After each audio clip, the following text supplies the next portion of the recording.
St. Louis, Missouri, Boston, Massachusetts, Houston, Texas, Indianapolis, Indiana, Wilmington, Delaware, Detroit, Michigan, Hampton, Virginia, Newark, New Jersey, Chicago, Illinois, Denver, Colorado, Memphis, Tennessee, Canton, Missouri, also Canton, Kansas, Tulsa, Oklahoma, Orlando, Florida, and Atlanta, Georgia, home of the National Black Business Conference that's taking place in August. I'll give you the dates to look later on here. Welcome to lunch with the Mizzou by Chima Commerce for a beautiful July the 29th, 2023. My name is Aaron Coach, your host and creator, along with Elder Adam Lyles. How you doing, Rev? Fine. I'm fine. How's the wife doing? Fine. I always want to hear everybody's in the house doing fine. And Brother Scott, how you doing, sir? I'm too blessed to be distressed. Well, Scott, are we all keeping cool now? Inside, yes. Outside, I gotta be a little bit warmer because my air conditioning's out on my motorcycle. Yeah, that's right. Yeah, because that's not funny. But how's that air? Is it? Well, how is that riding a mic in it with his heat, Scott? Well, you do get a little bit of a breeze, and that feels good. But it's usually a hot breeze when it's this hot in the area. So. You gotta hate to get to the stoplight, don't you? What's that? Hate to get to the stoplight, right? Yeah, stoplights can be a little long now, but that's okay. Okay. It's still a better day outside on the bike than it is inside in a car. Yeah. Okay, well, DeBow will be joining us later on in the program, but we're broadcasting live on Ferguson USA, HotTalkRadio.com. A beautiful Woodson Terrace that's in North County, North St. Louis, where we're located, in Orland, Missouri. We thank you for joining us today on a beautiful hot Saturday in July. And also, without further ado, we will have prayer with Elder Alan Lyles, who's the pastor of the Walnut Park Baptist Church that's located at 5547 Avenue, that's in North St. Louis, 61 towards the GPS. We're about to have prayer with Elder Alan Lyles, the pastor of the Walnut Park Baptist Church, located in North St. Louis, in the Walnut Park area at 5547 Avenue, 61 towards. Next words and voice will be that of and the Elder Alan Lyles, our friend, who's the pastor of Walnut Park Baptist Church at 5547 Woodland Avenue, 6120 St. Missouri. So, Rev, how you doing today, sir? Fine. And what do you have for us today? Let's bow our heads. Yes, sir. Heavenly Father, we thank you for waking us up this morning. You didn't have to, but you did. Heavenly Father, we thank you most of all for your wonderful gospel. How that Christ died for our sin, was buried, and rose again. Amen. I continue to believe it to the saving of the soul. Yes. Continue to make heaven your home before you sleep and after you sleep. Heavenly Father, I should bless the sick all in the universe. And Heavenly Father, I should bless that the gospel go forth all over the universe, and the Holy Spirit convict spirits to be saved before it's ever too late. Amen. In Jesus' most precious name, amen. Amen, Rev. We know we all need prayer because it is so much going on, So what do you have for us in the lesson, Rev? It's a continuation of voodoo. Okay. We're going to start off with about the deceitful workers. But we're going to start out with another part. Says the third is the lust of the eye, the lust of the flesh, and the pride of life. For the 1 John, the 2nd chapter of 1 John, verse 16. That's really God. Right. Okay. Okay, that's good. I got you. In verse 16, it said, for all that is in the world, the lust of the flesh, the lust of the eyes, and the pride of life is not of the Father, but is of the world. That's why God said, don't love the things that's in the world. Pride of life is what makes people blind. That's why people can't come to to the knowledge of the truth of God because of pride. The pride in you. Pride makes you blind. And that's what Israel is blind unto the day, to the fulfilling of the Gentiles come in because of their pride. Mm-hmm. They were stiff-necked and hard-headed people. You know, Rev, that's one thing that's all through the Bible that's been consistently the Jewish people being stiff-necked, and not just them. Stiff-necked means being contrary and difficult and not believing what the facts are. Amen. All right, now we're gonna go to Genesis, the 3rd chapter, Genesis, verse 1 through 7. Okay. Turn there. Okay, get my pages. 2nd chapter, your 3rd chapter. 3rd chapter, Genesis. That's the 2nd chapter is innocent. The 3rd chapter is sin.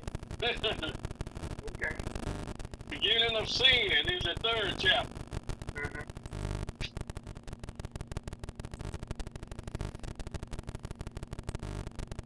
While you digging there, I'm a bibliologist. So bibliology means the B means beginning, the I means infinite, the B means bold, the L means life, the I means immortal, the O means is one. It's only one God. The L means love, the O means outstanding, the G means his glory, and you yield to him. Now, Rev, you know you gotta say that 2 more times, don't you? Around here, you gotta say it 3 times like that. Give people a chance here. You call us all God, we'll write it down. Go ahead. So bibliology means the beginning, the B for beginning, the I is for infinite, the B is for bold, the L is for life, the I for immortal, the O is for one, the L is for love, the O is for outstanding, and the G is for glory, and the Y is for yield. Okay. And the B is for beginning, Okay. the I is for infinite, the B is for bold, the L is for life, the I for immortal, the O is for one, the L is for love, the O is for outstanding, the G is for glory, and the Y is for yield. That's the man of God, bibliology. Okay.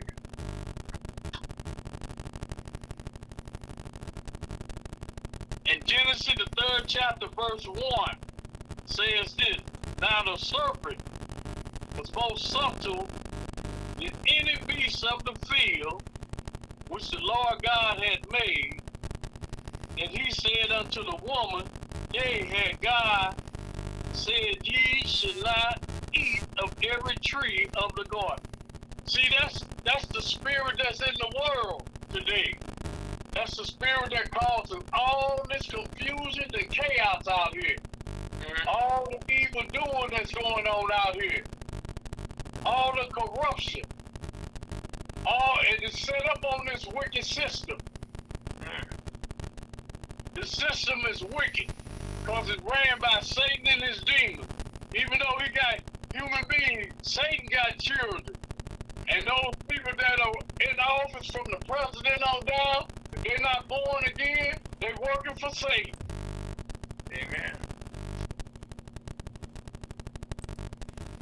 And the woman said unto the serpent, We may eat of the fruit of the trees of the garden, but of the fruit of the tree which is in the midst of the garden, God has said, Ye should not eat of it, neither should you touch it, lest you die.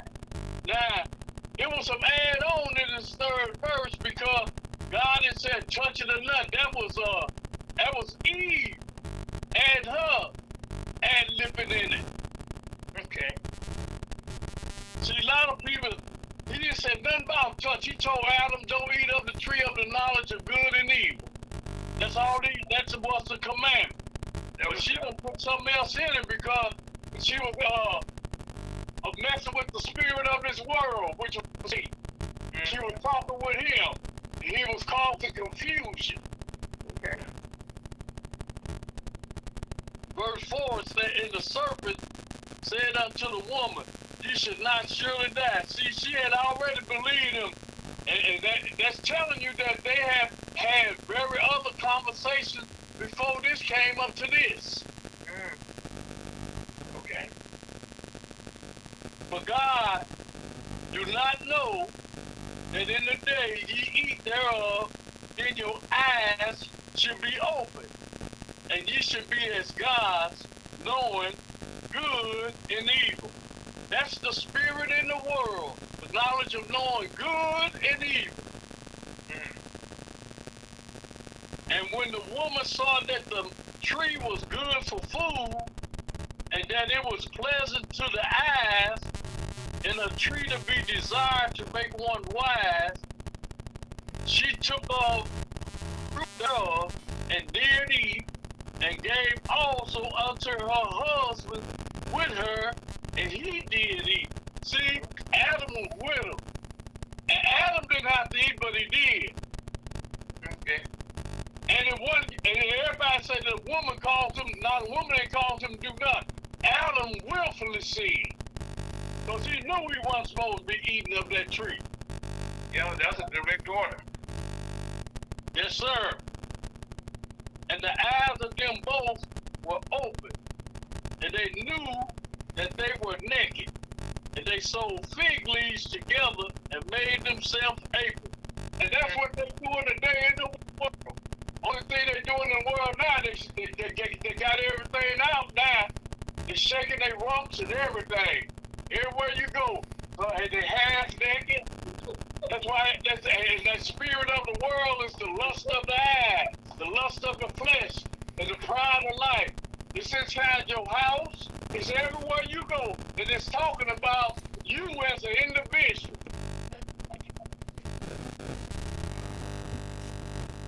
That's kind of rough, but it is. That's what it's talking about. The lust of the eye, the lust of the flesh, and the pride of life. That's what gets everybody in trouble. You know that, real. Now, the Zambian come from Niger. Congo is an origin. Akin to Congo, and the Zambi god uses Zambi, the voodoo snake, deity, the supernatural power. According to voodoo belief, they enter into and reanimate a dead body, will-less and speechless human in the West Indies, capable only of automatically of often believed to have been drugged into a catalytic for the hours of intimate. See, you could be drugged, and it could be an animal doing the work, some that wicked person, or it could be a drug that they gave you. And the animal is a delusion. It's deceitful. It's invisible. And the purity of our God said, walk by faith, not by sight. What you see is temporal. What you don't see is everlasting, because it's yet to come.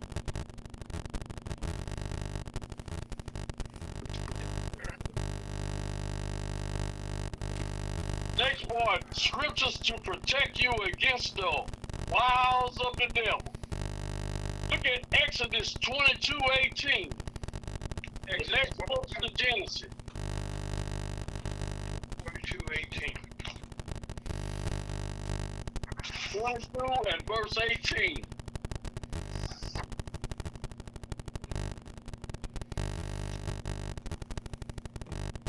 Notice what it said. Thou should not suffer a witch to live.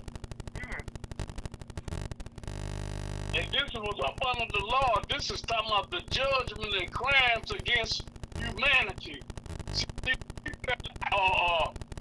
Conjurers and, evil seekers are working for the devil, those people are the enemy of human beings. Of a natural human being, he don't know nothing about that. That's why they can persuade him to do things, or her, or their children, blood sacrifice, have them doing everything. Have them smoking dope, drugs. The human says dealing with drugs, and that's the most thing. Like this weed they got out here, that they got out here, they done made it legal. God forbid. They done made it legal, and the people are worse than they was at first. Smoking. It stinks. It don't have no plants and order to it. And everybody you see, they be smoking everywhere. They be all out in the streets, on the corner, under porches, around places where it's dead at. That's where they live, around the dead, where ain't nothing there. And they be smoking their drugs and everything they can do. Wickedness, that's what they lack. Instead of cleanliness and healthiness. Not good. Look at Deuteronomy 18.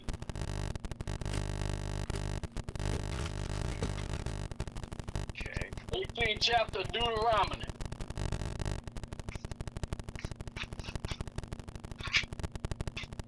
Okay, I got you, Rip. And verse 10 through 14. Now, this right here is talking about idolatrous practices forbidden. See, this is idolatry. This is worshiping idols and stuff. God forbid. Verse 10 said, there should not be found among you anyone that maketh the son or his daughter to pass through the fire, or that use divination, or an observer of time, or an enchanter, or a witch, or a charmer, or a consultant with familiar spirits, or a wizard, or a necromancer. See, a familiar spirit is the one that has been with you already, and it comes back in you with every time get ready to come right back into you, because you're familiar with it, and it's familiar with you. For all that do these things are an abomination unto the Lord. And because of these abominations, the Lord thy God do drive them out from before thee. Thou should be perfect with the Lord thy God. Now the word right here saying perfect, it's talking about maturity. The word perfect means mature, because Adam was mature, and that means creation. But the word perfect for us is for perfecting and growing in grace and the knowledge of the truth. That's what perfect means. But it don't mean you can't sin. It means that you are grow, that you have to grow. Perfecting means grow, and perfect means mature. When it comes to Adam, it meant mature. When it comes to the saints, it means perfected and walking in God's grace, walking by faith and not by sight, and not fulfilling the lust of your flesh, the lust of the eye, and the pride of life, by not doing that. But these nations, which thou should possess, hearken unto observers of time, and unto diviners. But as for thee, the Lord thy God had not suffered thee so to do. Witchcraft is forbidden. Look at Leviticus 19. Go back to Leviticus 19.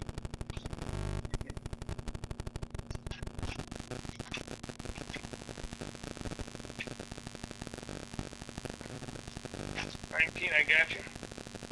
All right. Leviticus 19 and verse 26.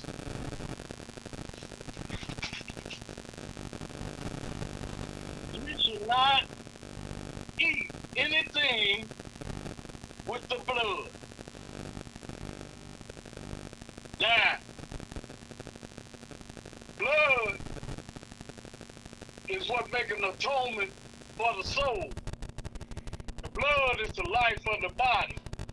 So when people are indulging in drinking blood, like people eat real raw meat, rare meat, they might well just go and eat a raw animal. Because you catch disease, but the meat is easy. It's easy to digest in the sense when you're chewing it and eating it because it's not really cooked up like that.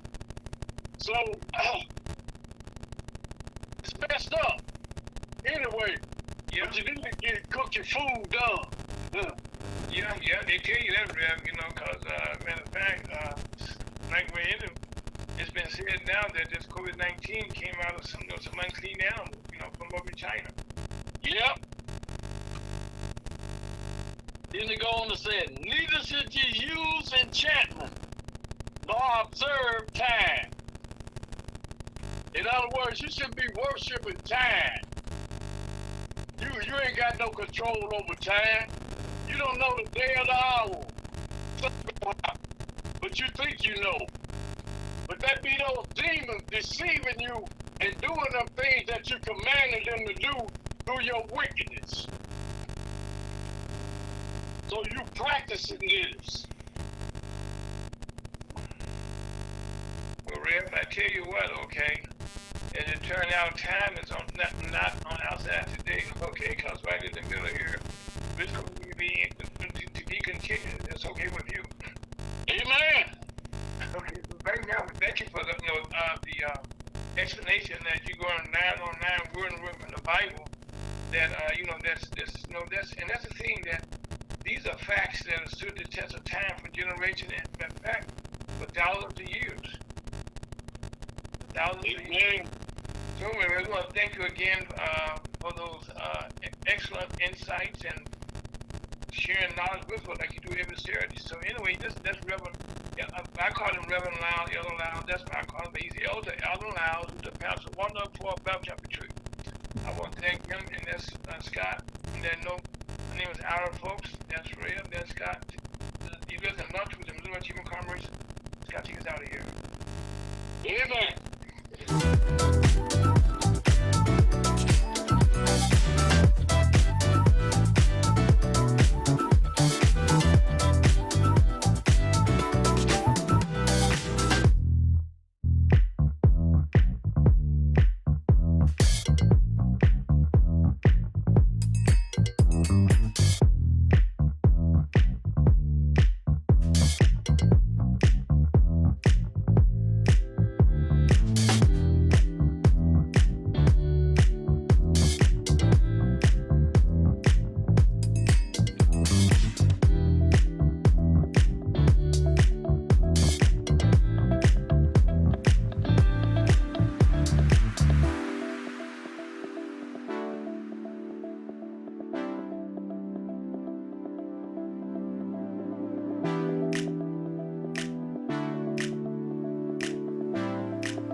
On a beautiful Saturday afternoon here in St. Louis and around the world. But Rev had one last thought. We were talking about the word pride.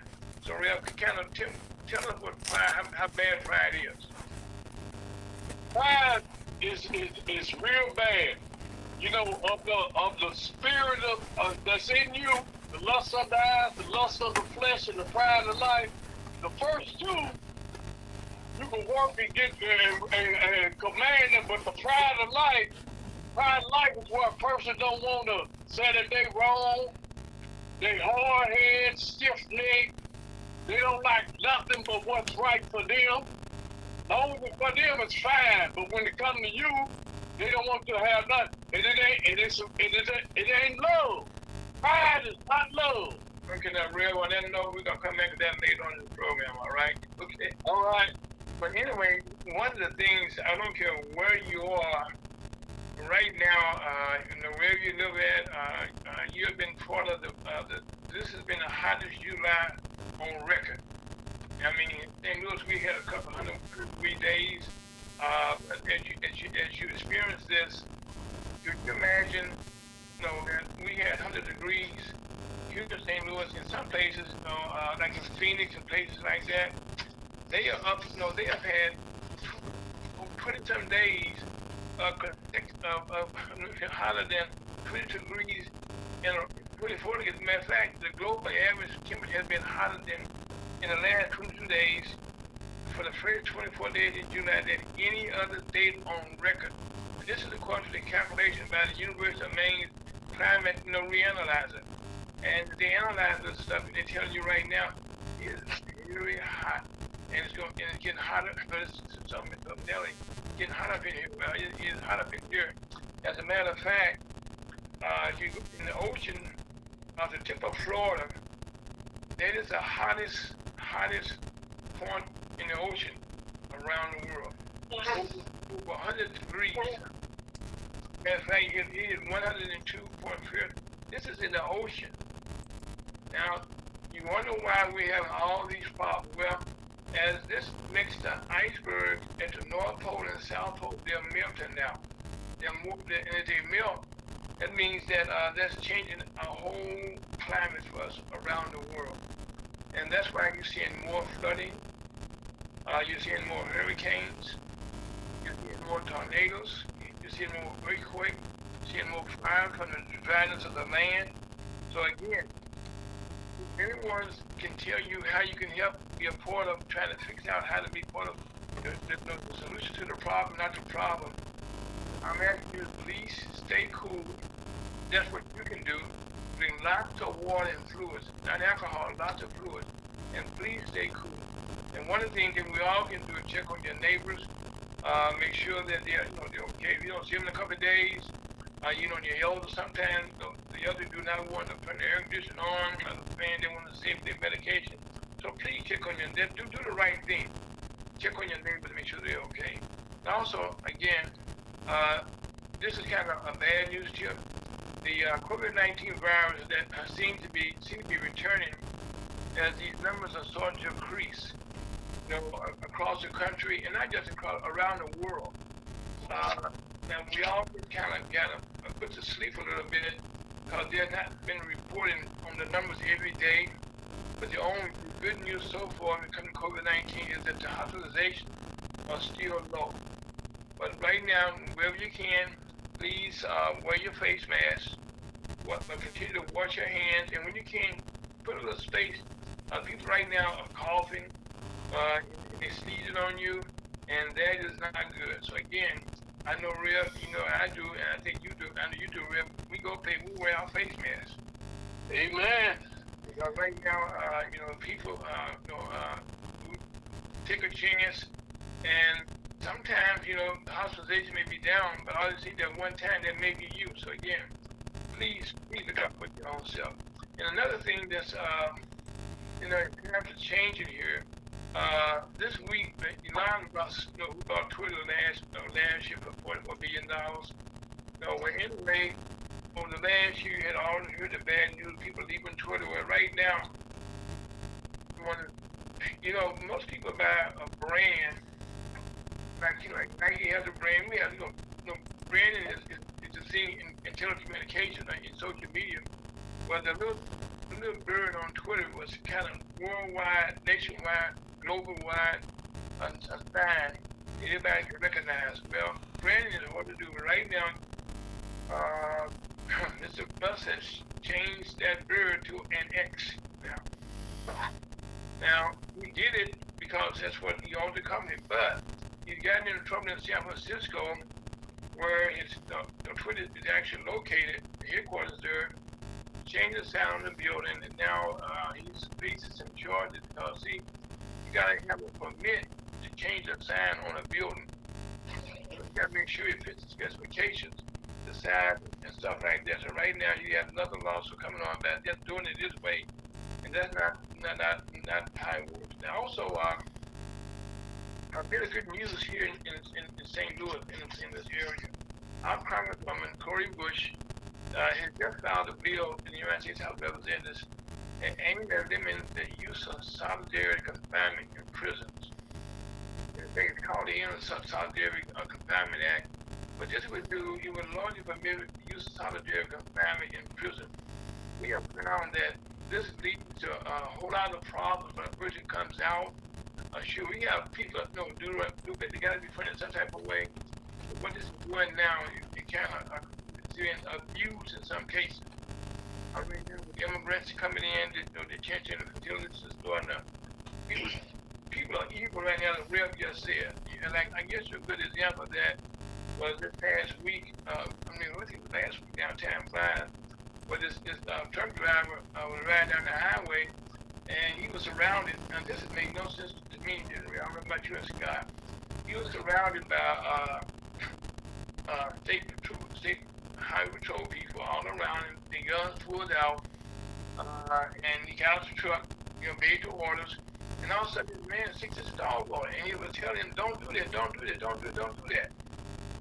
Well, the man now has lost his job, and now he's in a possibility of losing his license because it was mean-spirited. But it's really back there when people who have authority in jail like that, they just take it to the next level. It's not always the best way for people to actually deal with stuff like that. But like now, he told me that he was, the Justice Department has finally gotten around to dealing with some issues in Memphis, Tennessee. The Assistant Attorney General, Kristen Clark, she's of the Civil Rights Division, has announced that she's investigating the Memphis, Tennessee Police Department as a whole. The DOJ has received reports that officers at Memphis Police have been using excessive force during arrests and getting people who are already in custody. And when you get in custody, sometimes people are treated very bad. You can hear all types of stories. Now, all this came to light when this young man was brutally beat close to his own home, trying to go home to his mother. He had a good job, and we still haven't got any answers yet why he was stopped. I'm talking about the gentleman by the name of Tyrese Nichols. He was killed, brutally beat up, and this is all caught on video. And right now, these are the type of things that we don't understand. The people are just evil. But the good things are taking place right now. The unemployment rate is the lowest it's been in 5 months. As a matter of fact, it's continuing to go lower and lower. On the bad side, interest rates, again, are going to continue to ease up a little bit. But right now, the economy as we know it, anybody that wants a job can find a job. Anybody that needs a job can find a job. Right now, the economy is doing very well. People are now having health care. In some states, like here in Missouri, they are cutting back on service to people. And in most cases, but I don't understand, most cities and states now have money on the COVID-19, but they see how much spend yet. And like here in St. Louis, they have over $300 million that are yet to be touched. And they're trying to figure out now how to spend their money. Now, while this is going on, which I don't understand, the people who are elected to office, they're on a salary. We paying these salaries, and if they hold back the money for people that it was given to are passing away because they still ain't getting their services. It doesn't make a lot of sense. It just doesn't make sense at all. Okay, so a lot of things you see, it doesn't make sense. And one of the things that doesn't make sense to me, I'm not the smartest person out there. I don't profess to be. But one of the things that I know a little bit about politics, but I don't understand the governor of Florida, how he can run for the presidency. And I think y'all said that everyone should be treated equal. Well, when you say equal, all of our history that you and I have, your records gonna follow you wherever you go. And I don't understand his being so obsessed with not wanting to tell Black history. You know, to this, and then want to change it around. And I think for somebody to say that slavery was good, now, you know, I can't. I mean, it wasn't good. No place in history going back, to Africa. No one could anywhere say that this was a good thing. But the governor of Florida seemed to feel that way.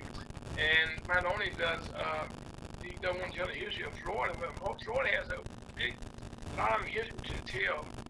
One thing, they have some of the best schools down in HBCU schools. They have some of the best football team down there. Florida football guys who go on to make big time money, and also being that he's now kind of spread, with how much he do not like blacks. Well, in the last recent month, I should say, over 12 companies have moved their conventions or their conferences from Florida because of the Florida political climate. Because we know we have our members in Florida who have been pulled over or stopped and trying to be arrested just because of the color of their skin. And they definitely, it was not immigrant, because they look like an immigrant. The police, they got a police force down there, and so people really are afraid for their safety. Matter of fact, one of the things that took place in the recent weeks, the National Society of Black Engineers, well, they moved their conference away from there, and also the Alpha they the oldest black intercollegiate fraternity in the country. Well, they would meet in Atlanta come 2025 for their conference, because they're moving away from Florida. But it's apparently Florida is ashamed of their own history over slavery that dates back to 1763. And Great Britain gained control of Florida following the 7-Year War. If Florida doesn't teach their children about their history, children will always have internet and their friends to tell them the truth. So it's not like there's not a source to go get the information. It's there, but you just gotta go look for it. And right now, all of our kids, you go places where, Scott, I'm glad you see it all the time. You got these little small kids, 2 or 3 years old, got some type of computer. I mean, and they're playing with it, and they calm and peaceful. My grandkids are smarter than I am. I know this. I think a week or so ago, my wife, with my sister-in-law, she had some of my grandkids over. So my wife, kind of treated the kids with some little special treat. For breakfast one morning, she would some waffles and stuff. Now the older kids were having a good time eating, blah blah blah. But the youngest one in the group, a little young man, about 2 or 3 years old, all he wanted was his little computer. An hour. Yes, sir. They're in the generation of automation. Yep. So they're gonna have to learn how to do these machines. All right, for a job. These machines is a part of the spirit of the world as well. Oh yeah. Because everything, you can't do nothing unless you do something, and it's stopping the kids from thinking. They don't think. They just look at something and point at it, and it come up on the computer. You ask somebody something, they ain't using their own mind to go think and research. They're not doing that. All they do is say, Alexis, tell me this. And those computers gonna ruin, they're gonna learn about them. And that's your alien stuff too. But Rev, I remember I was in college, and of course I was taking with drafting, and they told us in those days, could not use a calculator. A calculator, which is the basic part now, in trying to in doing our drafting work. And Right. so now, like you just said, well, really, well, if anybody applies for a job and you apply for your benefits, if you try to work with the IRS, any government agency right now, you have to use a computer. Right. Everywhere you call, automation is going to answer the telephone for you. Yep. If you get a live voice, sometimes I'm just amazed and happy to say, thank God. You know, when you go to the grocery stores here in St. Louis, I'm not sure about other places, but one of our major supermarkets now has a system where they got two systems. They're like in the old days, you had stock boys who would check on stock the shelves, or somebody go through there and count what's missing and what they need to replace. But they have a machine now that does that all during the day. So that's a job that's been lost there. And then, there was a time that we went to the gas station. We had to pump the gas for you. Those jobs been going a long time ago. And so now you go to the grocery stores, there's more fast check, and you have less live checkers, and everything is now on the computer. And now, you don't own yourself. You work for yourself and do it. Right. But what it's doing is it's taking away more and more jobs. And now here in St. Louis, they got a system now where when you put your stuff in your grocery cart, the grocery cart is going to give you a tabulation, and you don't have to have a person involved in the transaction at no point. It's all. So I mean, those are jobs. But anyway, on speaking of jobs, the UPS strike has been avoided, and there was almost 3,000 people, who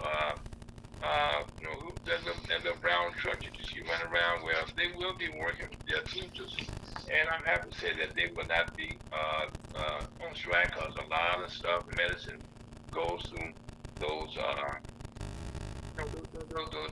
guys. And matter of fact, one of the things they were asking now for is they want air conditioning in their trucks. And right now, one of the things I was very proud of them for, one of the sticking points in negotiation was that they wanted benefits for the part-time workers.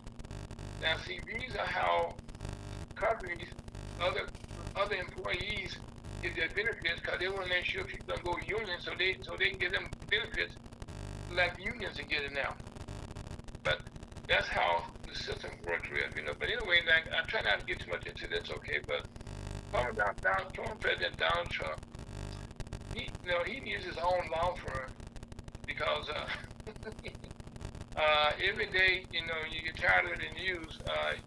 Every day there's some new charges, there's some new explanations about something he did wrong. And real, I go back to what you were saying about pride, about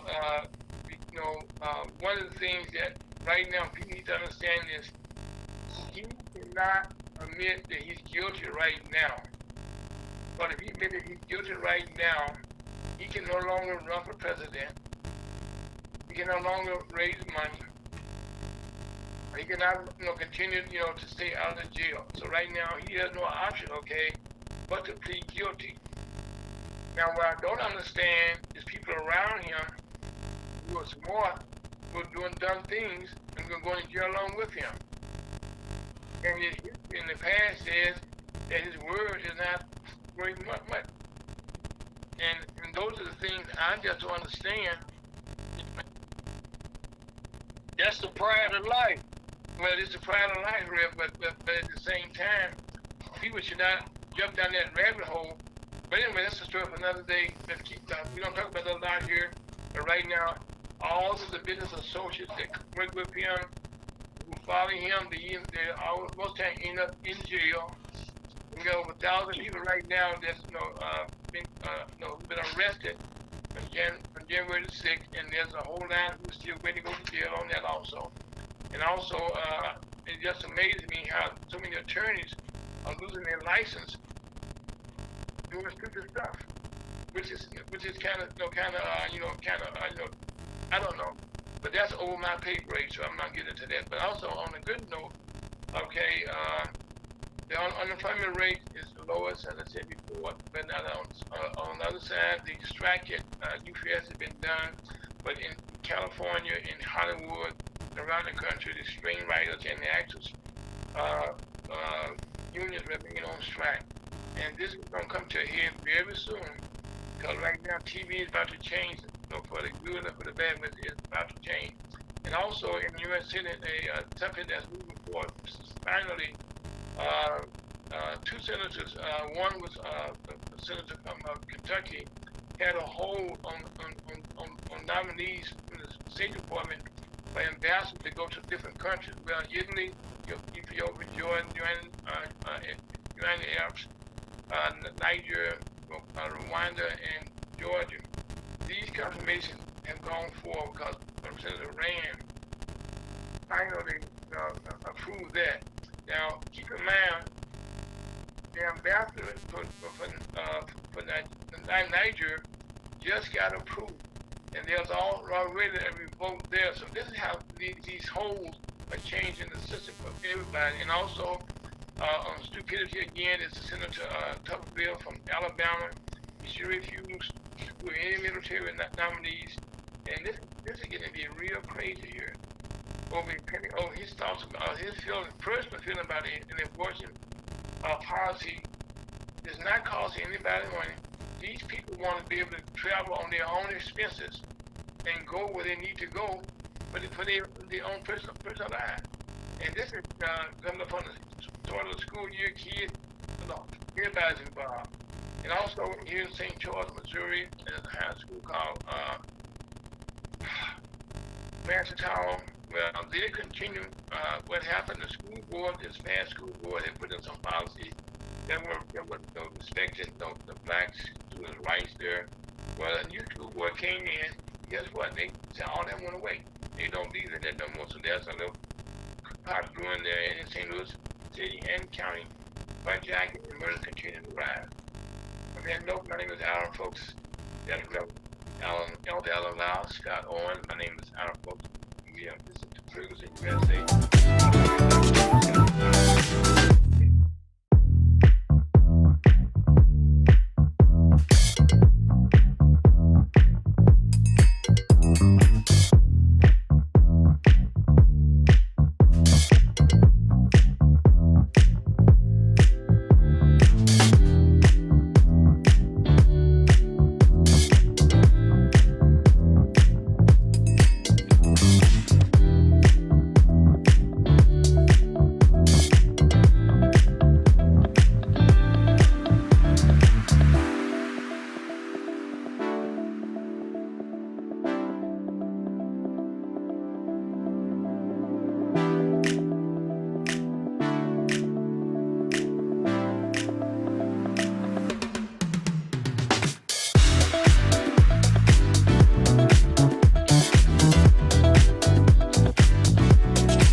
St. Louis, Missouri, around the world. And you listen to Lunch with the Missouri Latino Congress for a beautiful Saturday. We've had the last Saturday in the hot month of July. We have a very special guest. As we've been saying for Chuck and I for the last couple of weeks now, that I'm happy to say that the National Black Business Conference will be held in Atlanta, Georgia. Fred, what are those days again? August or what? Yeah, that's August 23rd through the 26th. Through the 26th. And in that conference, we have the International Business League, which has been around since 1900, which was started by the late, I think it was Booker T. Washington. We have the NASDAQ Chamber of Commerce, which comes up on our 30th anniversary very shortly. We also have the World Conference of Mayors and also the NASDAQ Business Alliance, which was created by the NASDAQ Chamber of Commerce and the International Business League. But these black businesses, organizations come together to be all on the same page. And in doing this, we have put together some of the sharpest minds, some of the people in the black community And there are others out there which we invited them all to come to Atlanta to be a part of this. And today, our special guest today is Fred Anderson. He's a business consultant. He's also a corporate international relations director for the National Chamber of Commerce, which is a big shoes to fill. Okay, I didn't enclose so much, but Fred, welcome to the program. Well, the program is going to be a very, very totally encompassing program talking about businesses doing business, getting in business, and basically from a black business perspective. And not only domestically here in the U.S., but all over the globe. So we have an international day that we kind of label the Pan-African Day. So it's going to be in a very broad agenda. Okay, now when people hear when they hear international, for black businesses, tell us all what all the, I mean, what give us some of the countries that we're talking about. Some of the people that represent the countries and some of the business they be bringing to the table. Well, I mean, one of the, I think, beautiful developments that's happening in the Pan-African community, like when we say black businesses, that encompass Latin America. There's an African indigenous group of black businesses that we deal with in chambers in Latin America, Costa Rica, Colombia, also in the Caribbean. We talk about the Caribbean islands, the CARICOM, Barbados, Bahamas, Jamaica, St. Lucia, Barbados. And then obviously we talk about on the continent, all the 54 different countries of the continent. We're pleased to have at least 7 countries that have actually confirmed, ranging from Nigeria, a delegation, Kenya, Senegal, Ghana, Cameroon. That's just to name a few. And from the what we call the public sector, government, as well as the private sector businesses. And the business ranges in the areas from the creative economy, that is the name is referring to the entertainment side, as well as agribusinesses, as well as technology, as well as what we call the textile industry as well. So there's a whole host of industry sectors that'll be there and looking for opportunities to connect with other black businesses to be doing business with them. Fred, to my knowledge, this is an all-time first, in our country that, that you have these many black businesses in the same place at the same time on the same page. Am I right? I think you are absolutely correct. There's a monumentous occasion where I think we recognize that our strength is in our collective, collaborative efforts, and I'm so pleased to be part of it. I know.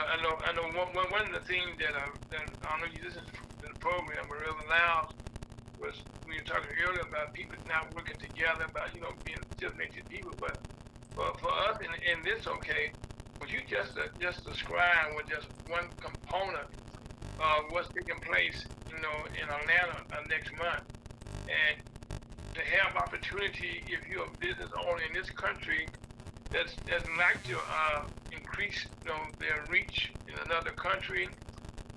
You don't have to pay to go there. They're coming to you. and we all know, Fred, that in most countries, when you do business, other places they have a whole new set of regulations and requirements that you have to do business. And most times they can't get to the top. They go into somebody trying to help them out. They pay extra money, but this way you going directly to the top. Am I right? Absolutely, and one of the things to that point, we're going to be having businesses from all over the diaspora there looking to do business with other black businesses. In addition to that, we're going to have the resources that the U.S. government provides to help businesses to do business internationally, to export from the U.S. to other countries like continents like Africa, countries in Africa, and to Latin America, and we are pleased to have participating in Prosper Africa, which actually helps to import and export, to help export commodities and businesses from Africa to the U.S., and also to help provide assistance for black businesses who are looking to do business in Africa. So we're really pleased to have a true, what I call a one-stop opportunity to kind of Right. connect with doing business. One of the things, Fred, here that what we just said here, but there's another part of this, because these same countries right now are looking for opportunities in our country, so they can invest here and bring their products to the United States. Am I right? And I'm glad you mentioned that. That's so true, because one of the I think the misunderstandings is that there are not other affluent African or Black businesses abroad in other countries, but they do exist, and they are looking to do business with Black businesses here in the U.S. Yes. And for them, it's hard for them to find us. And so what this has made, the coming together, it's done by come together, where everyone's coming together with like-minded people, so everybody can make some money. And I just kind of like to echo what you just said. At our African Leadership Sideline event that we held, the National Black Chamber Conference held in this past December, I'm sure a lot of people who are aware of, we had the trade minister from Ghana who actually spoke at our reception, and he literally challenged the Black business community here in the U.S. to take the initiative to look to do business in Africa and in countries like Ghana, and that they're looking, specifically seeking out Black business owners to work with, because they feel that unfortunately over these years that we have been kept apart from each other. And that's where, like, now that we are coming together, we recognize that we are stronger together and that we have talents and treasures to share with each other. So that's what we're looking to intentionally do. And one thing we would miss here, that one of the things that making this possible, that the State Department and the Biden administration, they open doors up for the Black community for the first time, so everyone can just have access without any headaches. Am I right? And yeah, they're being more intentional, and that's where I think we have to seize the opportunity as a Black business community to seek out the resources that are available and really demand that we have access to them. And that's one of the beautiful things, that the organization's coming together looking to kind of make it available to our business chambers and our networks that we have outreach to. Okay, now, Fred, I'm somewhat apologize to you. I should have did this first, Fred, tell me a little bit about Fred Anderson. Well, I'll try and keep my journey kind of succinct, because I like to say God has blessed me with the opportunity to maybe be here longer than most think. But I've got a background, basically. I like to start from the beginning. And from an educational standpoint, I've got degrees in accounting and management and MBAs in finance and economics. Worked for one of the... From what school did you go to? I went to a school in New Jersey, Fairleigh Dickinson University. Okay. Yes. And basically worked at, back in my day, at one of the major accounting and management firms now called Deloitte. Spent some time on the audit side and the management side, and then spent some time at Citi helping to kind of develop their credit card division. So when I dated myself, it was a point in time that was considered That's okay. that was a call center, and I helped to kind of develop into a profit center for the organization. And that's where I got a real good understanding of using my educational background and my consulting background to recognizing that you can build businesses. And from there, actually was part of a founding team that developed a factoring firm that factored pharmaceutical receivables and helped to kind of raise $500 million for that organization. And then I started consulting on my own, and consulting in the areas of working with what I call micro businesses, all the way to Fortune 50 companies, to help them to understand the opportunities in doing business in the Main Street communities, which included Black communities. Then I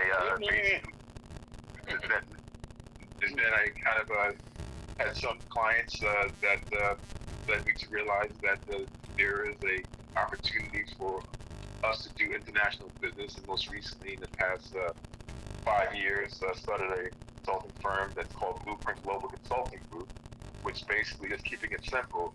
If you can do business anywhere, you can do business everywhere in the globe. And we help you to just kind of set up the infrastructure and the processes to do that. And that's what really led me to working with the National Black Chamber of Commerce and taking on the responsibilities of the corporate and international director for the chamber, because of the outreach that our firm was doing with some synergies. And one of the things that we really wanted to do is to make sure that Black businesses got their seat at the entrepreneurial capital table that's global and not just domestically, because there are billions, if not trillions of dollars worth of transactions that happen that we need to be at the table at. You know, Fred, one of the things that I love about what you said as I watch the progression, that as things change, you actually change with the times, and you saw one thing that a lot of times we see opportunities as things are changing, and we have to step in and take advantage of that when the time is right. Yes, we have to be innovative and be willing to adapt as the environment changes, and that's where, you know, true entrepreneurship and creativity is something that I think is in our DNA as a people, because we're not just survivors, we're thrivers, and sometimes we forget that, and sometimes we think that we're victims. And I say, well, to my African American and African brothers and sisters of business, no, we're not victims. We seize the opportunity, and we have to adapt to not only survive but to thrive. That's what we've been doing for generations. Well, right now, Fred, you know, you are the perfect example of well, we're gonna talk about politics, where I have problems when someone saying they trying to do away with our Black history, okay? Because people like you, okay, should be codified in our history, but it changed it too big into connecting the past with the future. And that's the only way that we can understand how to get ahead.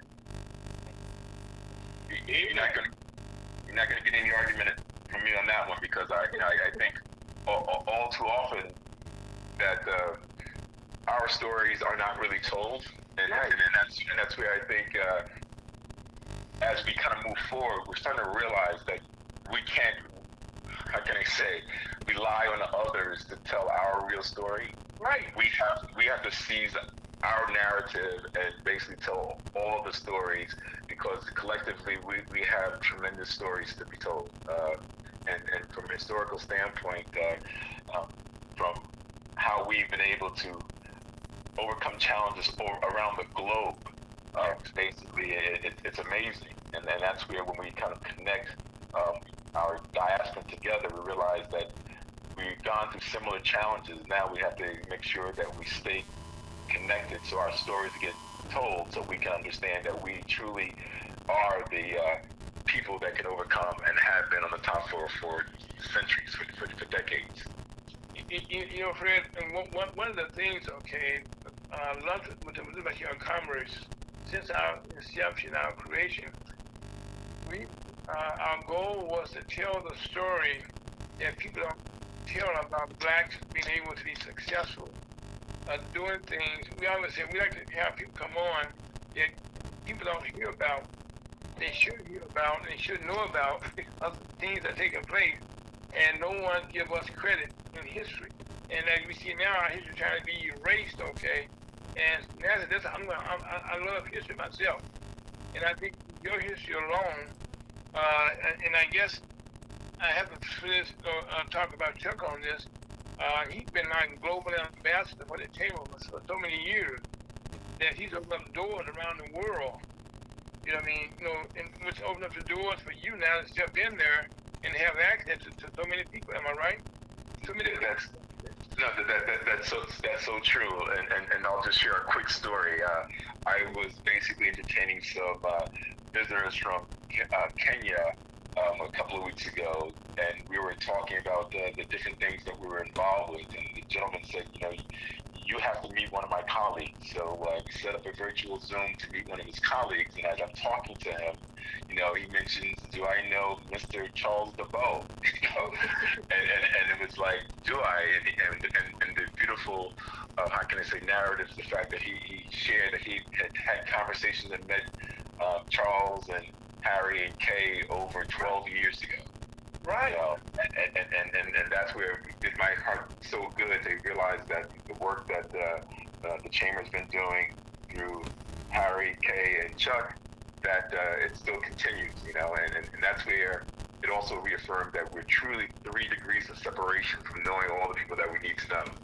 From me to meeting someone that's talking to me about economic development in Kenya, and me talking to them about what we're doing, he said, "I need to introduce you to someone," and he has the knowledge of, yes, that we are a collegiate group of businesses that are trying to do it together. So it was a good experience. Fred, one of the stories I like what Chuck had told us on the air was about what happened down in Colombia, where the vice president there, when she was during her inauguration speech there, she spoke about how the Black Chamber of Manufacturing and Commerce and gave her philosophy had changed, how she presented herself, and from there that same narrative had changed how the president of that country decided he needs a black female be on the ticket to be successful, and that all came from something that the National Chamber of Commerce had paid their seed in another country, and it went up to some other people now, and it continued to spread. No, I mean, and that's, and see, to that point, I mean, when you look at the African marketplace, okay, the Black marketplace, it has an impact in every aspect of our society. From how we should be governed, how we should do business, how we should be socializing, and that's where sometimes we as a people don't own that credit. And I think that's when we should start doing that, recognizing that we do make that an impact, and we should be proud of that impact. And it's usually a positive impact, but sometimes society tries to make it seem like it's negative, but it's usually a positive.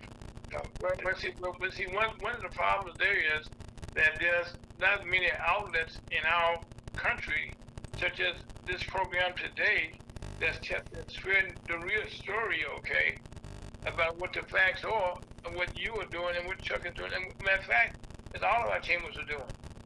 We're kind of being a bridge there, and I firmly believe in telecommunication, because that's how you connect to the world. No, I definitely agree, Gene, and I thank you for having me on your show, and I thank you for having your show here, because it's very important, and everything that we do, collectively adds up, and sometimes people don't realize that. But when you start saying, well, hey, there's roughly, I would say, hundreds of millions, of people of African descent, but we're just kind of sometimes spread out. When you look at us as a marketplace, we are the premier marketplace around the world. Everyone utilizes to kind of, how can I say, leverage their stories. And then that's where we have to recognize programs like yours is really important, so that we need to keep utilizing it to leverage our story so the truth gets told, so the information gets out there. Well, Fred, one of the behind-the-scenes stories that's taking place right now in the world, in the entire world, involve people in Africa right now. When it comes to Putin in Russia, with what's going on over in Ukraine, because Putin is now reaching out to Africa right now, trying to get their support, and they have forced him to change his philosophy about a blockade he had put in place. And this all came because of the efforts of Black Nation. Am I right? That's correct, and that's where the African nations have come together and made their opinions known, which basically made him realize that he could not just take it for granted that they were going to fall to what he felt was the right decision for his country. So,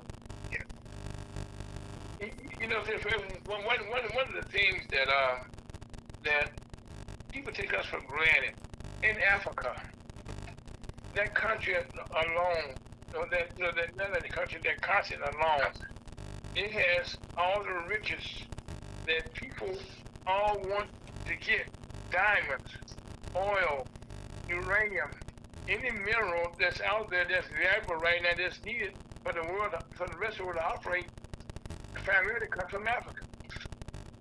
No, definitely. And what's really happening, the continent of Africa and the countries of Africa, they're realizing that, you know, they are the wealthiest natural asset-based land that the world has to offer. And so with that, you know, they're recognizing that they have to take a strong position in making sure that the resources that they possess are valued at the level that they should be valued at, and collectively, that if you're going to look to do business on the continent with the 54 different countries, you have to do it in such a way that is respectful and values the human capital that's in the country, because all too often the world has looked at Africa as basically taking the raw assets from the country and from the continent and basically not giving them the true value for it. And that's where a lot of the country leadership are saying we want businesses to be brought to the countries in Africa so that the people of Africa can basically benefit from doing business with the world. And that's where I think the unfortunate circumstances in Ukraine, as a war happening, and people saying how that's going to impact the food chain, recognizing that it does. But when you say, well, gee, Africa has the largest arable land, and so that meant that Africa's been underutilized. And so now this is the opportunity that the African nations are saying, okay, fine, let us not go back to that position of being underutilized. Let us now become a continent, countries of strength, and utilizing their natural assets. And that's where, you know, African American Black businesses can play a major role in making that happen. Because as I mentioned, we have a lot of talent, and they have a lot of treasure that I think coming together, we can do a lot of good. Well, Fred, one of the things I commit to you today on the air, you know, we hear around the world, you know, if people listen to our conversation today, Missouri Chamber of Commerce commits our program, this airspace, to any African nation who wants to come on here and tell their story about what they have to offer and what they need from us for us to work together. This is an open invitation. Any of those people that you speak to, any of those your clients, I'm gonna say people, your clients, because the one thing that they all need is a voice to be heard. And we want to be that voice for them in this country. It's all possible right now, starting today.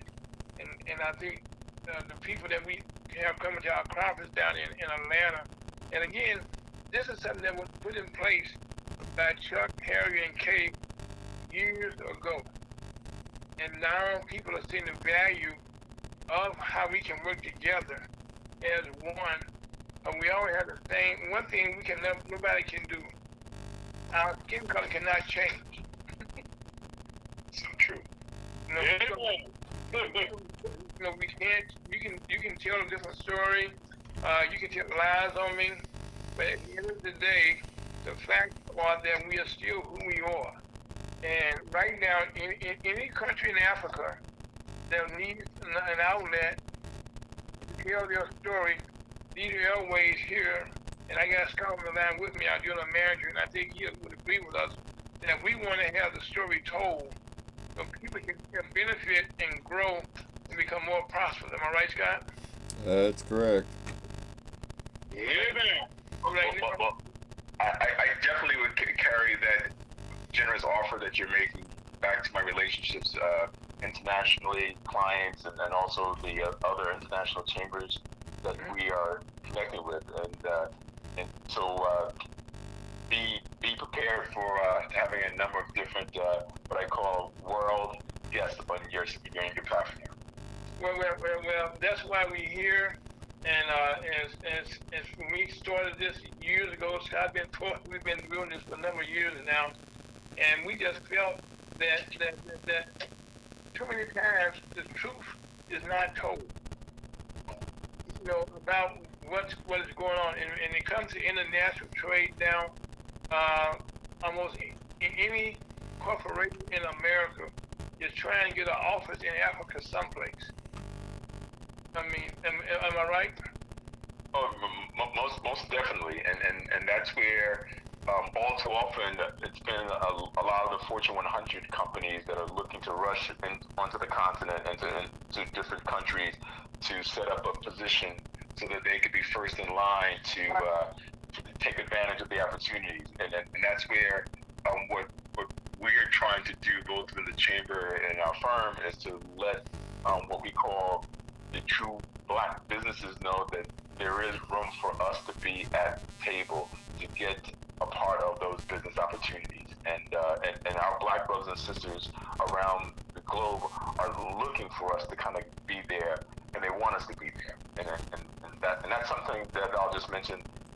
For years, there's been a misunderstanding that the indigenous African, Pan-African people were not looking for each other to do business with, but we are, and that's where I just want to make sure that gets out there so that we recognize those markets are available to us and relationships want to do business with us. You know, Fred, a little history here. Before I was asked to, before the... Hey, Aaron, I just wanted to say something. He's the son of a king. Yes, you are, Fred. You're the son of a king. And right now, we want to work with you and to help you, back you up, and support you. Because the one thing, we all need to work together as a team effort. Amen. That's why the Chamber of Commerce, we've been consistently every Saturday getting the word out, bit by bit, bit by bit. And I think today, as you share this program with your clients, ones who are listening now, the door is open. And we want to communicate with you. Because at the end of the day, we want to make sure everyone is getting a fair shake for their dollar, for their effort, time put in. And I'm an old union guy, and I believe that if I give you a fair day's labor, I want a fair day's wages. Amen. Yes. And part of my journey, one of my first internships, actually, I had the opportunity to work for your union in their pension department. So I definitely understand the collective bargaining of the labor coming together. Yes. And that's one thing, okay. Unfortunately, our black community, even here in our country, we'll talk later, okay. That's one of the things that Missouri Chamber of Commerce right now is trying to take advantage of bridging that gap, so our people here in our country can understand the opportunity they have to work with the trade unions, to be a part of. See, one of the things that President Biden says all the time, I'm a union man. Well, right now, that means that if you want to make some money, if you're a black company, the money comes to you, not to employees. They're looking for companies right now in this country to do business with. And go ahead. And I was saying the principles of a union is basically, I think, is what our conference stands on, being together. If you stand together, you actually get more business opposed to being an individual just trying to get a job. So that's something that's within we're already. Well, not only that, Fred, the main thing is you get respect. A good example right now is what UPS just did. Okay? They came to the table, and UPS itself is making boo-hoo dollars, billions of dollars, every day. And they are nowhere close to going broke no time soon. But they need to share that wealth with the people that's actually making the money for them. Amen. And that's and when we come to African nation, African people here in this country, that we want to be respected, and we want to be the voice that, see, the power of communication, what we're doing right now, Fred, is very powerful. When people hear your voice and my voice today on Rev and Scott, it's 22. This is a unique opportunity. We want to take advantage of that.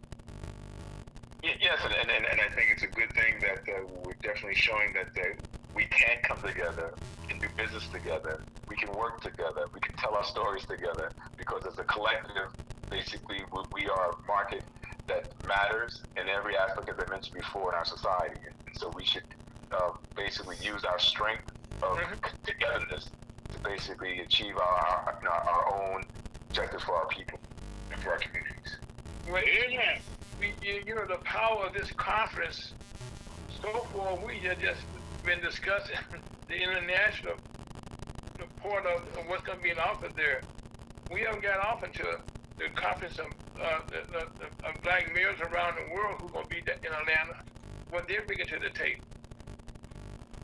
You know, you're so true. I mean, and that's why the we are together is so important. You know, the international aspect is one aspect. As you mentioned, you know, the World Conference of Mayors is bringing into a global, on the global stage, the political component of our community. And the National Business League is talking to the other aspects of business. And the National Black Chamber of Commerce, you know, there with all the different chambers, it's a wonderful culmination of strength. it is, and that's why I said, to my knowledge, and when I'm 74 years old, I don't know how old you are, and that's me and Ray up there. But in my lifetime, I have not seen this caliber of blacks assembled in the same place and be all on the same page. Yeah, and I don't disagree with you on that. And the current history, I think it's a monumentous occasion that definitely needs to be recognized, and that's why, you know, during the conference on Friday, we're calling it Pan-African Day, but the thing that really is going to be the culmination of that is the celebration of the National Black Chamber of Commerce 30 years of being an association. 30 years. And it's all about working deliberately together to making our communities better from a business standpoint. You know, one of the things, Fred, you know, I'm so honored that Harry, I met him for the first time during the Michael Brown situation here in St. Louis, in Missouri, and I was just, you know, I was honored to meet him. You know, take my word for it. But to be asked, to head up the state of Missouri, and I told him no. Be honest with you, 4 or 5 times, right? Because I said, you know, I just broke my neck, but he was very persistent. You know how Harry was, I should say, and he said, things that happen around the world, and there's nobody in Missouri for us that reach out to connect to the rest, because things right now, we need somebody there, and we feel that you had the capability to do that, and so I found it, you know, relented, and since that time, our mission has been to make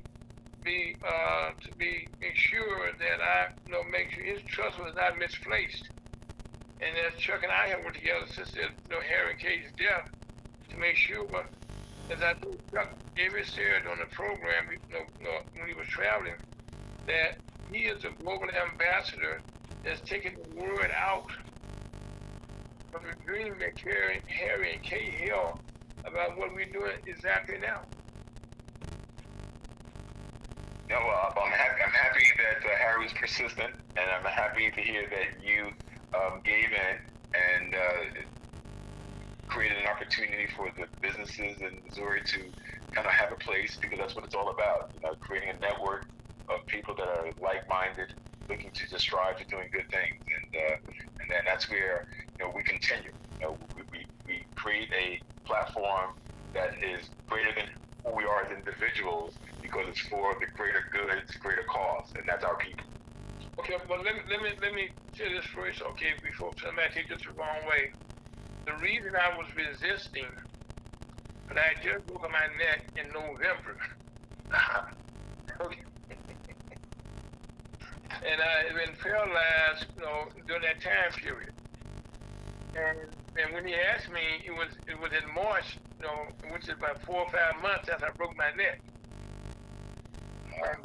And so, to be honest with you, people didn't know I was going to be alive to do anything to save my own self. But that's under those circumstances, I can definitely understand. And I just thought, like, unfortunately, many of us, myself included, sometimes when we're asked to step into fill certain roles, it's a bit intimidating because you want to make sure that you deliver for the people that you're representing. And sometimes we underestimate ourselves, and then sometimes people see in us what we don't see in ourselves. Where they encourage us to be on the stage, and then once you get there, you realize that okay, fine, it was the right thing to do. Right. I commend you. I commend you. Amen. Well, right now, I'm happy to make this announcement also. We've been talking about having our regional conference for the Missouri Chamber of Commerce here in St. Louis, and just this past week, we were able to consummate that. We had met with the Mayor of Ferguson a couple of weeks ago, right before the matter of fact, it was prior to the holiday, about weekend. Yeah, that's right. Okay, we had met with her, and we asked her if we could bring our conference to Ferguson, Missouri. We want, to highlight the good things that people don't know about Ferguson, and not the bad things they're portrayed as. And so she agreed, and this past week we were able to come to agreement on a date and a place for our conference in April. I'd like to invite you to be there also, by the way. That's what made possible.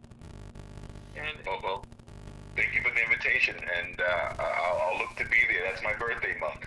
I know. You told me that it's your birthday month, and it's my wife's birthday in that month also. But it's gonna be a good month for everybody. But I think right now, as I kind of fulfill what Harry kind of vision was, bringing in St. Louis, we have all these major corporations that are all located in the St. Louis area. We have a global, international presence here. And I think with some of your clients that you have, we want to have access to some of these companies here. And by the way, they will also have access to you also into the country that you represent. Amen. Well, whatever we can do, and I know this is just a redundant pledge at the National Black Chamber of Commerce, and me specifically, personally, professionally, I'm looking to be supportive. It goes back to my overall desire for us to be together, trying to do good things together. Well, I thank you for that, but that's just some of the things that we see that is important to communicate with each other and communicate with people that don't have access to the airways like we're doing this right now. This is a blessing right now, and not only is this a blessing because this has been can be heard again tomorrow at the same time, 1 to 3 Central Time, and again on Wednesday, that this will be a rebroadcast. And we're live on Facebook, Twitch, and YouTube, live also on FergusonUSAHotTopics.com. And we also can be found on Spotify. Now, this by itself, Fred, is such an opportunity for a lot of people. No, it is, and that's where I'm going to look to let as many people know of how to access and listen. And then, as I mentioned earlier, I'm going to look to get some of our international relationships to be guests on your show, because I think they've got a message that's important to be shared and that will be beneficial to your listening audience. Well, we have the airways. That's why when we created this. It was my vision. We created this early on, to be able to make a difference in our communities, not just here in St. Louis. I foresaw myself being able to help outside of St. Louis and make some of the things St. Louis they need to come in here with some black opportunities. We need jobs, jobs, jobs, jobs. That's why our crime is so high right now. And all I see is we have crime problems. Because they need jobs, good paying, not just a job, good paying job. Jobs for your family. You know, and unfortunately, you know, economic development is usually number one reason why crime is high, and that's why, you know, from the African American and Black perspective, in order to kind of be able to provide jobs, we have to own businesses. And entrepreneurship is one of the ways that we can start, you know, looking to say, hey, how can we start a business that could basically grow to employ maybe one person, two people. You know, before you know it, it could be 4 to 5 people. But it's just taking pride in the business that you're doing, and it's looking to just employing people from the community. You know, Fred, in the Bible, Reverend Elder Lyles taught from today, all through the Bible, we talk about wealth, pass on wealth to the next generation. And if you have a business, that's wealth that you can pass on to your next generation. Amen. If you have some type of knowledge, information, something that you do to prepare your children for the next generation, that's called wealth that you pass to the next generation. And I think right now, the Missouri Chamber of Commerce and National Chamber of Commerce, and also the National Black Business Conference as a whole, we are teaching people now how they can create wealth and then transfer the wealth to the next generation. And that's so true. I mean, the conference in Atlanta on the 23rd through the 26th, we're going to have definitely panel conversations on how to build businesses, how to grow your business, how to get access to capital, women empowerment and entrepreneurship. And these things are basically echoing what you're saying, building something of value that you can pass on as a legacy to your family, to your children. And so that, you know, that you create an environment not only for yourself, but for your family and for your neighbors and for your community, which will be sustainable. You know, one of the things here, I'm somewhat missing out for, and I think you know this already, Bishop Crump, who was a worldwide figure in the civil rights movement, just in rights period, I should say. You know, in legal battles in our black communities, I think Al Sharpton called him the Attorney General for the black community. Yes. He's going to be our guest speaker, our keynote speaker at the conference. And then now we talk about, again, being there for all we just described. You got Mr. Crump, who puts his life on the line every day. But what fighting for people's rights? It's not for the money that he's doing it. I mean, he's doing it, for making a change. And other than right now, the Justice Department just talked about earlier in the program. They're going to Memphis, Tennessee right now to look at some of the injustices that's been going on for a long time. Just like we have injustice going on here in Ferguson, Missouri for a long time. Well, now we have to say we have a whole new administration there. We have a new police chief, who's Chief Doyle, which is a hell of a man. I've been doing it for a number of years. Mayor Earl Jones. Matter of fact, the previous mayor and I worked closely together. Matter of fact, we started the chamber. He was one of our #1 supporters when we first started the chamber, and he's been there for us from day one. Now, we worked together in kind of putting out the fires and bringing people together and behind the scenes. And now we can, when you come to Ferguson in next April, we have a tour of our guests, you're going to be amazed on what Ferguson has to offer and the things that came out of those flames of those buildings were burned down.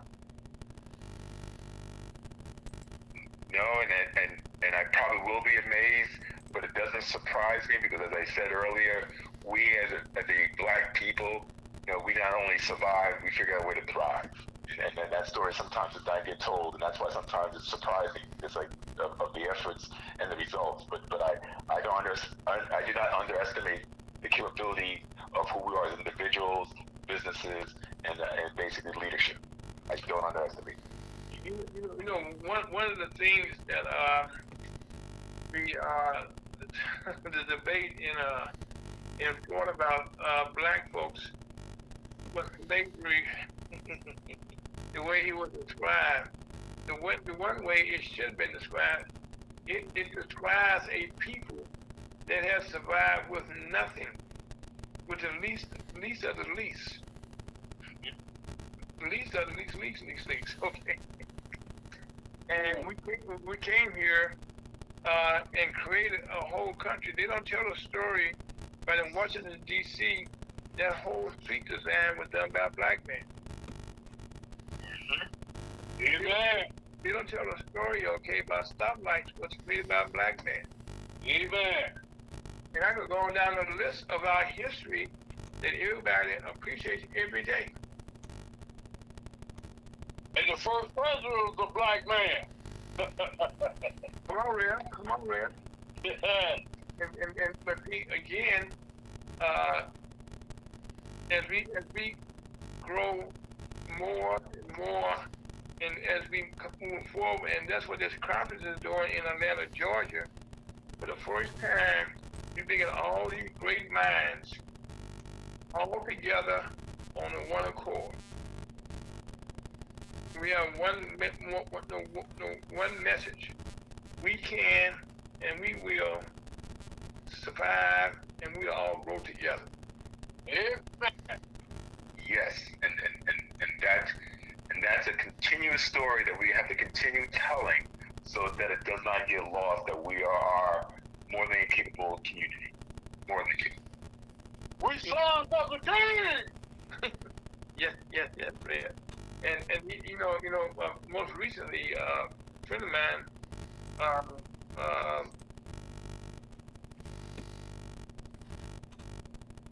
just attended a conference. Well, not a conference. It was like a reunion in Tulsa, Oklahoma. And everybody knows the story about Tulsa being burned down. Well, also in Florida, we had massacres down there. And if you could be told, we have had black massacres in the black community, well, where they tore down all our communities to build like in downtown St. Louis, the Mill Creek area where they had the baseball park and all this stuff right now, that was a black community. And, Yes, sir. and when we look around our history, all that, okay, was we were in the right place where we were at, which was the best places, first places, and they wanted our spots. Yep. So we had the foresight and the vision and the grace of God to have the best land in St. Louis, and they can't take it from us. That's right. And that's where the unfortunate has happened to so many of our communities. And you mentioned Chicago, and in Little Rock, Arkansas, yeah. Rosewood, Florida. I mean, Yeah. there's a lot of communities that we were thriving that unfortunately the powers that be did not like the fact that we were thriving, and they basically created a situation to kind of take our prosperity for us for that moment. But we're not going to just let that lie. That's why I think we're coming together. We're basically rebuilding our communities and continue on, because again, they're not gonna stop us. You know, Fred, in another life years ago, I worked with the late Mayor Maynard Jackson in Atlanta, and when he became mayor, he was like the first black mayor of Atlanta, and he and I had the same philosophy that we need to stake our claim and step up and be who we are. Amen. And not be intimidated, pushed aside, or ignored because right now what he did back then laid the groundwork right now for what is constantly taking place in Atlanta, Georgia. That is for sure. And he was intentional about it. That's why sometimes you hear me use the word being intentional. He was not ashamed by saying, I'm going to make black millionaires, because that's what it's all about. The positions of power to help people. Yes.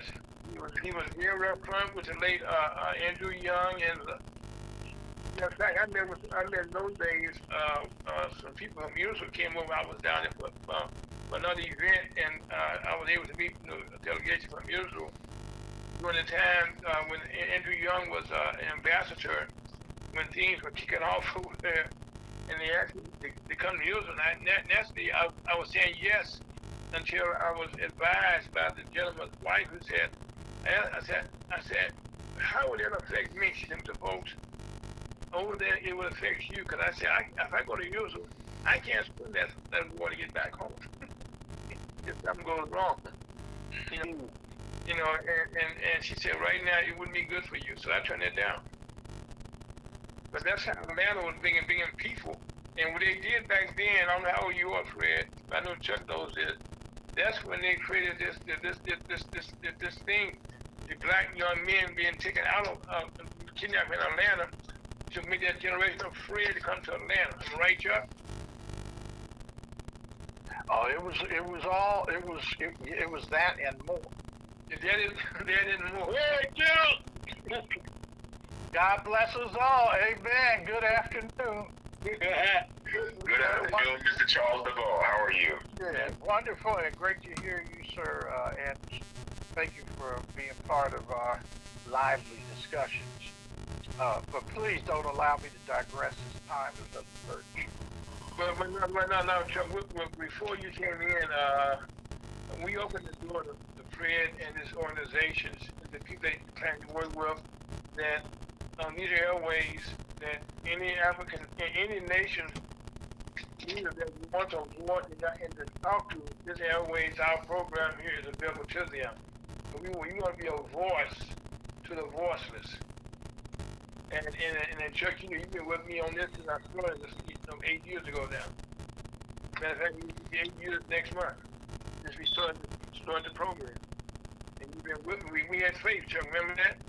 Yes, sir. We had some crazy days, but we you hung in there with us. But anyway, it was so much of that with Chuck. Mr. Brown, our CEO of National Chamber of Commerce. Chuck, we've been singing your praises, but if you could give us the understanding and the reason that this conference was created, if you don't mind. With the country? The conference. The conference was created. The conference was really created as almost kind of like looking in your attic or something, or your closet, and you're going like, hey, this is in style. This is shape. This is ready. This is what the times, you know how they talk about styles and different things coming back around, but the times came back around to where we were looking at essentially what's you were talking about the ulterior motives or the engineering or the strategy. The game is being played. I mean, come on now. We there's some of us that understand our living history, but not only the living history, but those of our ancestors. Mm-hmm. And the teachings of Booker T. Washington and W.E.B. Du Bois and Frederick Douglass, all the way back. I mean, they done broke it all the way back down to pre-civil rights era. Yes.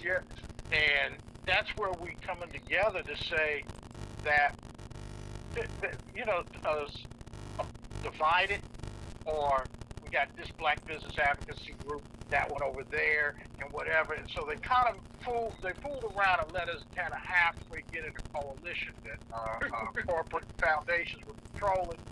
And we're like, wait a minute now, y'all didn't really think you're going to get these unbossed and unowned, off the plantation Negroes together and that we weren't going to be seeing exactly what you're doing and how you're trying to do it, and give us a script and almost kind of like make us a puppet to where you got a hand behind our neck and you move our mouth and you speak. No, that ain't happening. So what we're doing is going back to the basics, and you can debate whether affirmative action worked for who or what, but if you go down to the report card or the bottom line or what, it's like as soon as they get able to put some dilution in that purity of what was originally from the 1964 Civil Rights Act, what was really the intention and what was the definition of a minority. And it was really Black, Hispanics, Native Americans. The minute they started putting white folks back into minorities, that's when they had the game. They turned the tables.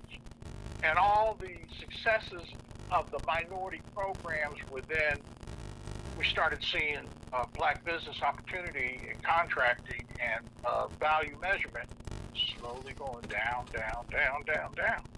And that's where we came back today. And just what you were talking about with the what was burned down, and Fred, you chimed in talking about I think it was Rosewood and a few other places. I mean, you're right. That was a business model, and it was being replicated around the country, but it wasn't even all about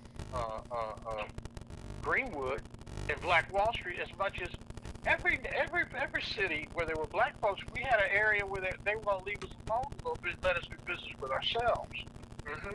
And that is when the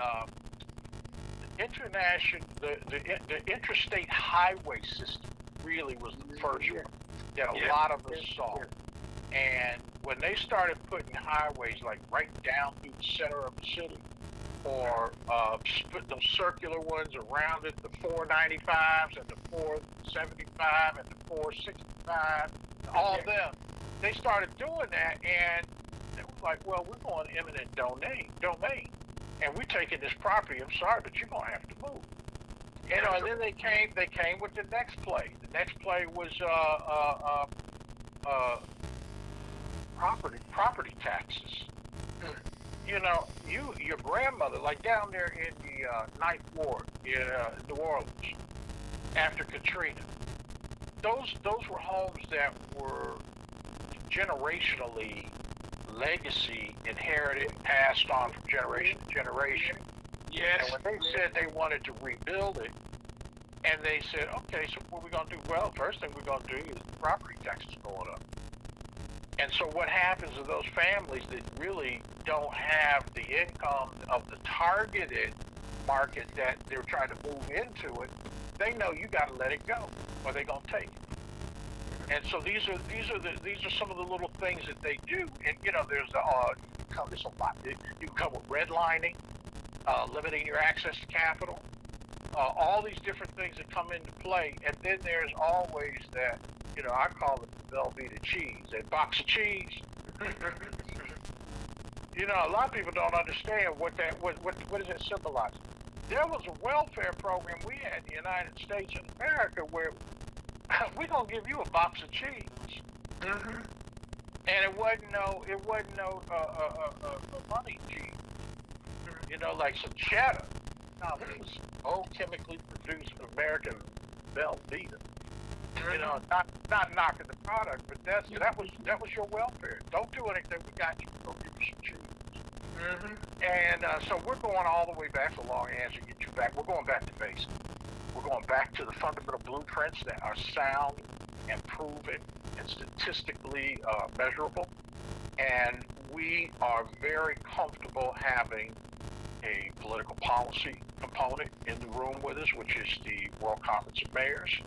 The National Business League has perfected the supplier diversity linkage between large manufacturers and large suppliers. Many of the businesses that are coming to the table from supply industries such as the automobile industry, and you can have somebody just supplying screws or a catalytic converter part or something like that going over $100 billion a year, some of them doing $1 billion. But they're still considered a small business, and quiet as kept, they're Black-owned businesses. but the way the game has been convoluted to where you can't even get a vendor code to become a supplier.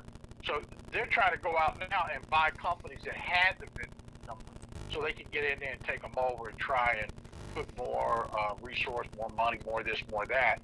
But that's how they're able to do it, similar to that gentrification.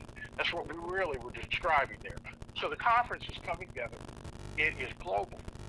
It's throughout the diaspora. So by black business being able to do business with each other, there's no other, it doesn't have to be any other common denominator other than we are small business trying to do business with each other. So thanks to Mr. Frederick Anderson, who's with us today. Fred led a groundbreaking, I almost want to say earth-shattering mission that went to New Delhi, India. And lo and behold, that diaspora connection is deep.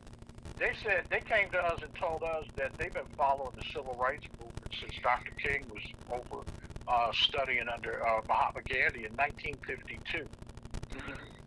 And they had the same kind of thing where they felt there was disparity within their culture based on skin pigmentation. There's some people over there, I don't know if you've ever noticed in these movies, there's always somebody that looks like they black. You know, it doesn't matter whether you're in Mexico or whether you're in India, and certainly you get over in Europe, those are Africans. But even in places like in Asia, like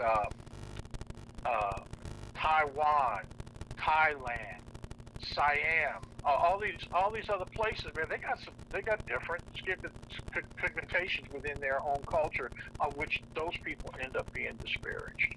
So now we're all coming together and we're talking, and we're going to have probably the biggest international delegation we've ever had at our conference, and everybody's coming with the briefcase full. Their portfolios are full of opportunity, full of initiatives, things that they're going to ask for. So this kind of comes right under our Global Economic Development Initiative, and we're looking at how we take what we have as assets and then match up what we need.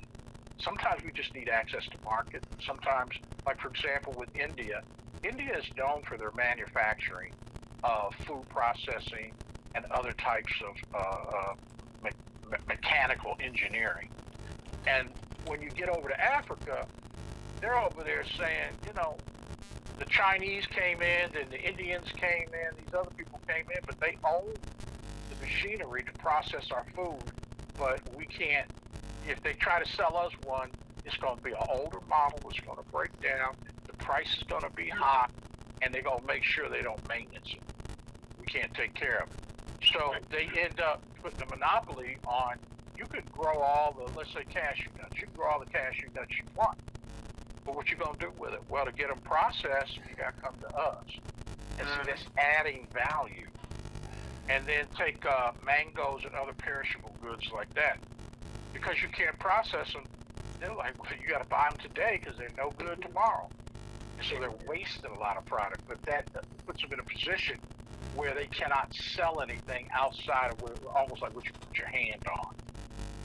So it's seafood, it's agricultural products, it's all kinds of things where there's no added value. And it goes back all the way to the history of mankind. There is tea that you get from England. It's called English breakfast tea. Well, it's black tea, essentially, that's grown in Africa. You have Italian marble and linen, Irish linen, and all that. All that stuff's coming out of Ethiopia. But they get it and they take it and they basically do whole processing, cut it, polish it, do something, stick a label on it, and they're selling it back to the same people where they got it from, but because they had the machinery and all that. So anyway, it's a long story. That's what's adding value. And if we can get in our whole economic system, our ecosystem, on how, and we can get into this, but how they talk about the black dollar. Well, the black global dollar is awesome. It's scary. That's why they don't want us to do it. They don't want us to do it at all. I mean, and these people are going to do everything they can to stop. I mean, we're dealing with something right now where late this coming week, we're supposed to be going to South Africa, Ghana, and Nigeria with the International Trade Administration. Well, boy, if they don't have no, hey, you know that phrase, but ain't no shame in the game. They have no shame of saying, come look at our Negroes. We're going to parade you out here. And we're saying, listen, if y'all don't have the right black person leading this thing, it ain't going to be no trade mission. Come on. You know, we're not, who you think you are? What are you doing? And we paying for it too. Y'all ain't giving us no free trips. You know, but yet what?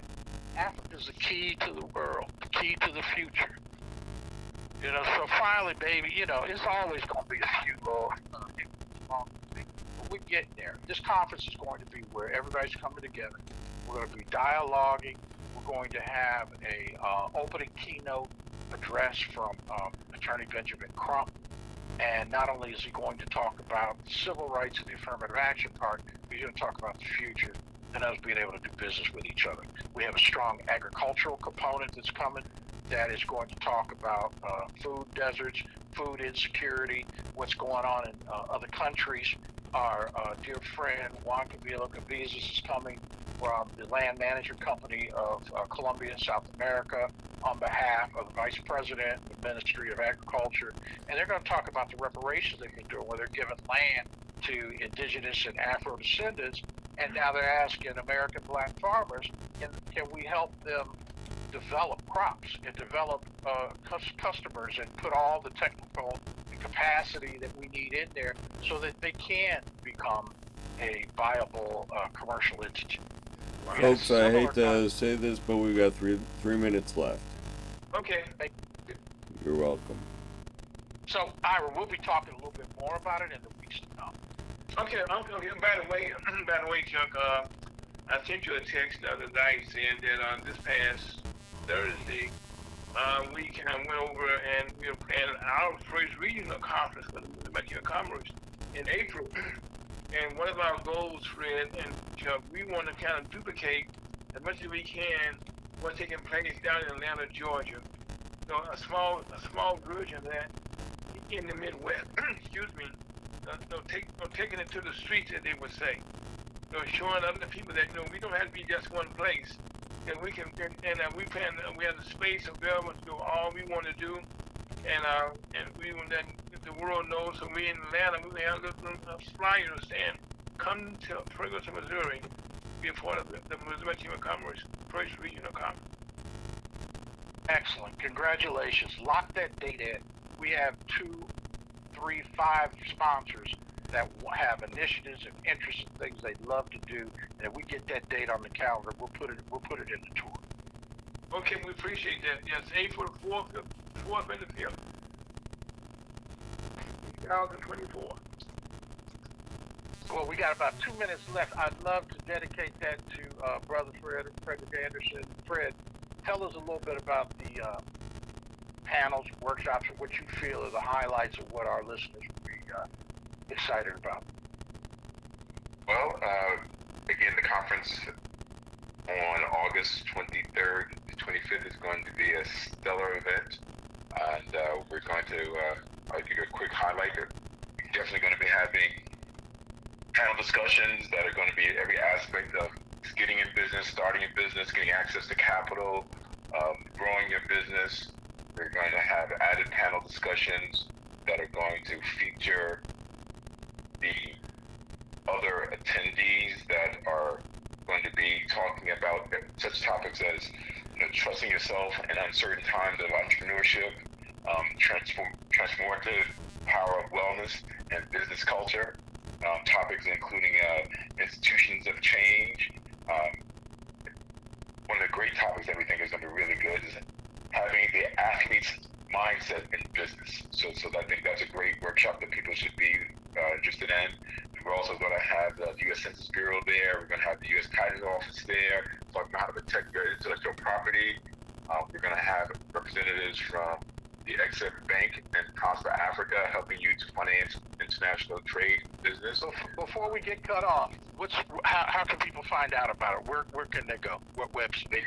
They can go to the nationalbcc.org and click on the National Black Chamber website, or they can go to the nationalbusinessconference.com. nationalblackbusinessconference.com, and go over to both the agenda, and here's the last one we'll leave you with for today. We'll come back and talk more next week. We have a very special price for members and listeners from the Missouri Black Chamber of Commerce, and you just go down and you can be an exhibitor and get tickets to every full service tickets, all the meals, the galas, the luncheons, everything, for $250. That's a minimum of a $1,500 value right there. So go ahead, come on down, follow with brother Fowlkes here and the team. Rev, everybody on the show, you're welcome. Come on down. Your family. Let's go. You listen to the Missouri Chamber of Commerce on a beautiful Saturday afternoon. That's Chuck, that's Fred, that's Scott, and that's me. I don't know, folks. Not to Missouri Chamber of Commerce. Talk to you again next week. Scott, on that note, get out of here. Have a safe day. And life is good.